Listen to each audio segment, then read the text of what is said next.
What's going on, everybody? This is ALG857, and this is my take on my personal PlayStation Vita game collection. This is actually just my physical game collection. It hasn't really sold very well, unfortunately, but what actually makes it live on is the digital games. Of course, I'm kind of torn down the middle. I like to have the physical, and also I like the convenience of a digital game for a portable handheld system. That being said, this video I'm just going to show you what I have currently for the system. Just no particular order. I'm actually just going to go pick off of what I got here. First game on the list here, I'll put this up here, Army Corps of Hell. This is actually a cool game. If you look on the back here, this is actually like almost like if you've ever played Pikmin for the Nintendo, the Wii, or the GameCube. It's kind of like a Pikmin, but you play in hell.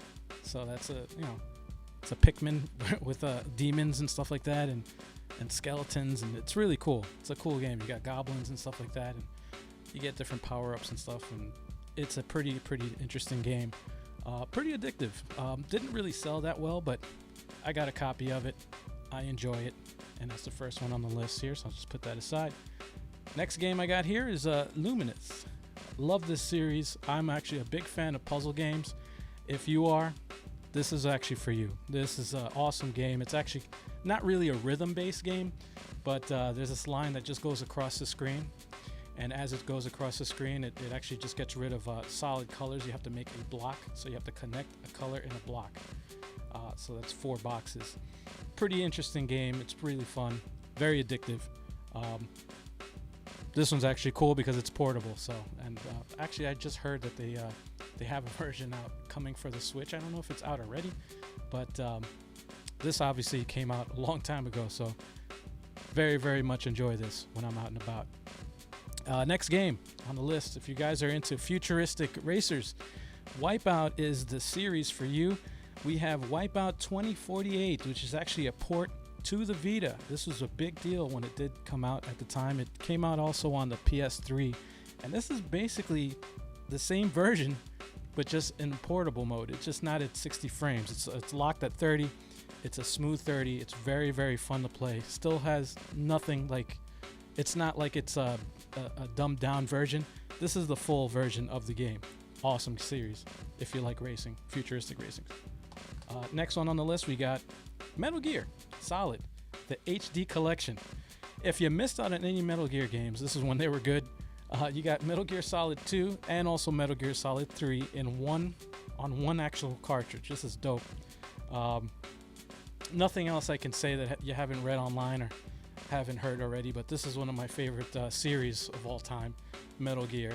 If you've never played any of them, I highly recommend you play this just to get into the series. Awesome game. Next one on the list, we got Sly Cooper. This is another one that if you slept on it on the PS3 or PS2, the Sly Cooper series, this is actually another one that actually got ported over to the Vita. Awesome game. This is actually 3 games. It's a port of that from the, I think it was the PS2 version. Dope game. Awesome game. I couldn't wait for this to come out, and I remember reading about it, and I thought about buying it digital, but when I saw it in the store, I said, you know what, I gotta get my hands on it, and this was the way to go, so I did.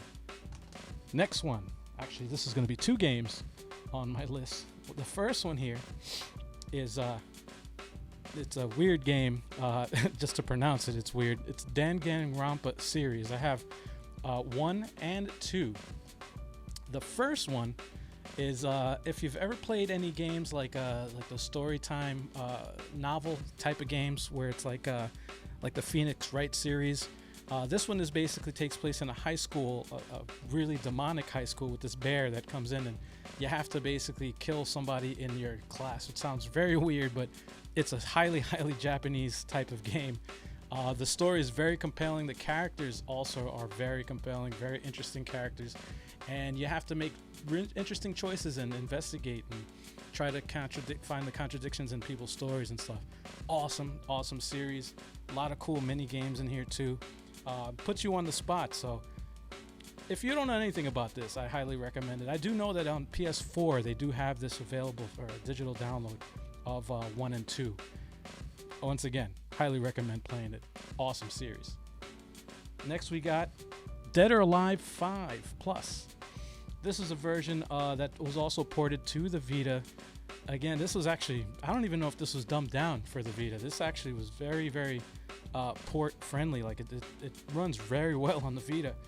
I have so much fun with this. Of course, I'm not really good at fighting games, but it doesn't take away from having fun on it. This was a very, very good experience, even on the go. Aha.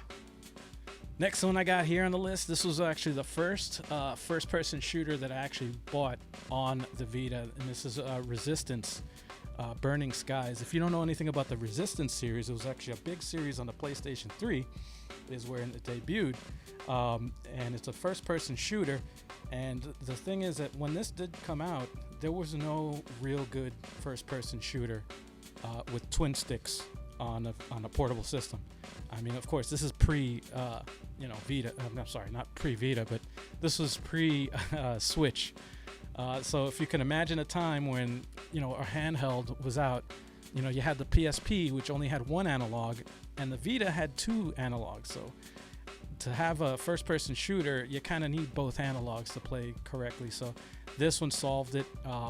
This wasn't an amazing game, by all means. The story was kind of lackluster, whatever. But it was still fun. It wasn't a terrible game. If you read reviews on this, a lot of them killed it. In the reviews, it's like, oh, this is terrible. But you know what? If a game isn't amazing, like a top AAA title, the media usually just kills it. But I do recommend buying this if you want, and if you like first-person shooters like I do, and you like the story too, I highly recommend this. So, Resistance, go out and get it if you get a chance, and if you even have a Vita. Then, of course, I believe it was like a year later, Killzone Mercenary. This game, holy crap, this is console quality first-person shooter. This thing is amazing. I don't even want to spoil anything for you. If you ever get a chance to play this on the Vita, highly recommend it. I'm actually not one of those big online gamers, so I came from the generation of couch co-op. If I do play with other people, however, if you do like campaign modes, which story modes, campaign modes, I love them. This I highly recommend. You have to get this game if you have a Vita. This is one of those must-owns. I'm going to put this on a separate pile on the side here. Must-own game. Killzone Mercenary. All right. Here's another game. Here's the Need for Speed Most Wanted. Need for Speed Most Wanted is actually another one of those games, which I have on this pile here, where they ported it over to the Vita, and they didn't really skimp out on anything. It's actually the full version of the game. You get everything that's included in the console version on the PS3 and Xbox 360, but you get it in the portable system. So this is another great game. Highly recommended if you like racing games, which I actually do. Okay, Freedom Wars. Freedom Wars. This is an interesting game. I'm going to talk about this because I remember reading about this. This is not my type of game, believe it or not. I actually own this game, but it's not my type of game. I don't really like Monster Hunter type of games, where you got to go with a party and you have to fight enemies and monsters and these big things, whatever. But something about this game just drew me. I just like the story. I also like the characters. It's very, very Japanese. In fact, if you're expecting English speaking, you're not really going to get it in this. There's a lot of text in this as well, and a lot of Japanese spoken dialogue. However, very, very fun game. Surprisingly, I actually was very surprised when I did get this. Highly recommended. Also, I'm going to put this on this pile. That was my take, and so let me know what your take is in the comments, and be sure to hit us up on Facebook, Twitch, Twitter, and Instagram. If you haven't already, subscribe to our channel. Also, check out our podcast, broadcast live at 8 p.m. every other Wednesday. Once again, this was ALG857. Peace.